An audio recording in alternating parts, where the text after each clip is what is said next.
விபீஷணன் வந்து எடுத்துன்னு வரும்போது சந்தியாவந்தன டைம் ஆயிடுச்சு, ஈவினிங் ஆயிடுது, யார்கிட்டயாவது கொடுக்கணும்னு சொல்லி பார்க்குறாரு. பிள்ளையார் வந்து மாறு வேஷத்தில் வந்து அந்த குழந்தை அந்த விக்கிரகத்தை வாங்கி கீழே வச்சுட்டு ஓடிடுறான். சுவாமி சந்தியாவந்தனம் வந்து நீட்டு வந்து பார்க்குறாரு, பெருமாளை நவுத்த முடியல. என்னடான்னா பெருமாள் வந்து காட்சி கொடுக்குறாரு, நான் தெற்கு பார்த்து திருமுக மண்டலத்தை வச்சுருக்கேன்.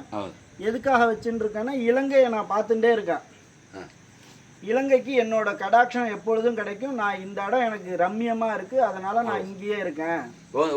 ஒரு பக்கம் கொள்ளிடம் இருக்கு, இங்கே பக்கம் காவேரி இருக்கு, ரெண்டு காவேரி மத்திய தேசே, அதனால நான் இங்கேயே இருக்கேன், நான் ஒன்னே தான் பார்த்துட்டு இருக்கேன், இங்கே யாருக்கும் அனுகிரகம் கிடையாது, ஸ்ரீலங்காவுக்கு தான் அனுகிரகம் அப்படின்னு சொல்லிடுறாரு. அவர் வந்து ராமருக்கு பெரியவர், அவர் ராமருக்கு முன்னாடி ஒத்தவாலும் ராமருடைய அப்பா 60,000 வருஷம் வாழ்ந்தாரு. அதுக்கு முன்னாடி அவ 7 தலைமுறையும் அந்த மாதிரி அவளோட குலதெய்வம், அவர் திருவாராதனம் பண்ண பெருமாள். ராமர் குலதெய்வம், ராமரே திருவாராதனம் பண்ண ராமர் ஆதி பெருமாள்.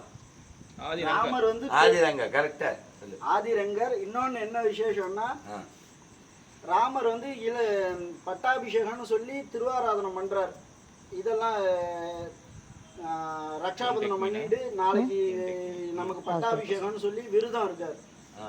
விரதம் இருக்கும்போது நைட்டு பெருமாளுக்கு திருவாராதனம் பண்ணிட்டு பெருமாள் உள்ள படுத்துட்டு இருக்கார். ராமர் வந்து வெளியில துண்டை விரிச்சு போட்டு தூங்க கூடாது, சும்மா அப்படி படுத்துட்டு இருக்கும்போது வால்மீகி என்ன எழுதியிருக்காருன்னா, உள்ள மூலவர் வந்து ரங்கநாதர் படுத்துட்டு இருக்காரு, உற்சவர் ராமரா படுத்துட்டு இருக்காரு அப்படின்னு வால்மீகி ராமாயணத்துல எழுதியே வச்சிருக்காரு. அப்போ அந்த அவரு இவரும் வேற கிடையாது. அந்த ஆனா ராமரே திருவாராதனம் பண்ணதுனால விசேஷம். அன்னியோட அவர் திருவாராதனம் பண்ணது ஸ்டாப்பு. அதுக்கப்புறம் பட்டாபிஷேகம் பண்ணோன்னே விபீஷணன் தூக்கி கொடுத்துட்றாரு, திருவாராதனம் பண்ணலை அந்த 14 வருஷமும். அதனால விபீஷணனுக்கு ஏத்தம், அவருக்கு இங்க பிராப்தம் இல்லை இலங்கைக்கு, அதனாலதான் சிரஞ்சீவியா இருக்க சொல்லியிருக்காரு. இன்னொன்னு என்ன விசேஷம்னா 108 திவிதேச பெருமாளும் திருப்பதி பெருமாள் வரைக்கும் அந்த 1 மணி நேரம் பூட்டுற நேரத்துல ஸ்ரீரங்கம் பெருமாள்கிட்ட வந்து தான் நிக்கணும். எல்லா பெருமாளும் நைட்டு இங்க வந்து இவர்கிட்ட அட்டனன்ஸ் கொடுத்துட்டு தான் அங்க போய் ஆகணும், எல்லா திவிதேச பெருமாளும். ஏன்னா அவரு பிரதானம், ஸ்ரீரங்க மூலம். 12 ஆழ்வார் மங்களாசாசனம் ஒரே பெருமாள் அவர் தான். உங்க பெருமாள் திருப்பதிக்கு 11 தான் ஏத்தம், அதுல தான் டவுன் ஆனது எல்லா சுவாமியும். ಅದಕ್ಕೆ ನಮ್ಮ ಪೆರುಮಾಳ್ ಪೆರಿಯ ಪೆರುಮಾಳ್ ಎಲ್ಲ ಹೌದಾ, ಪೆರಿಯ ಪೆರುಮಾಳ್.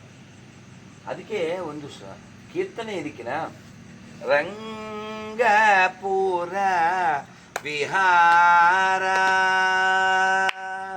ಶ್ರೀರಂಗಪುರ ವಿಹಾರ ಜಯ ಕೋದಂಡ ರಾಮಾವತಾರ ರಘುವೀರ ಶ್ರೀರಂಗಪುರ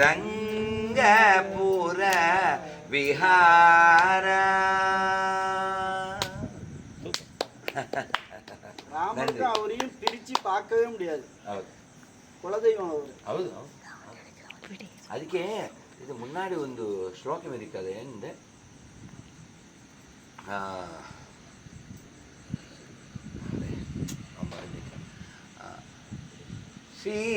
ಶ್ರೀರಂಗಮಂಗಲನಿಧಿಂ ಕರುಣಾನಿವಾಸಂ ಶ್ರೀಹಸ್ತಿಶೈಲ ಶಿಖರೋಜ್ವಲ ಪಾರಿಜಾತಂ ಶ್ರೀವೆಂಕಟಾಚಲ ಶಿಖರಾಲಯ ಕಾಲಮೇಘಂ ಶ್ರೀಶಂ ನಮಾಮಿ ಶಿರಸಾ ಯದುಶೈಲ ದೀಪಂ.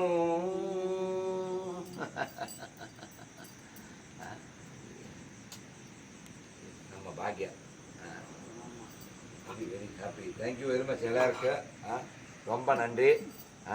ஜெய் ராமானுஜா சொல்லுங்க. ஹரே கிருஷ்ணா ஹரே கிருஷ்ணா ஹரே கிருஷ்ணா ஹரே கிருஷ்ணா கிருஷ்ண கிருஷ்ணா கிருஷ்ண கிருஷ்ணா ஹரே ஹரே ஹரே ஹரே ஹரே ராம ஹரே ராம ஹரே ராம ஹரே ராம ராம ராம ராம ராம ஹரே ஹரே ஹரே ஹரே கோவிந்தா கோவிந்தா.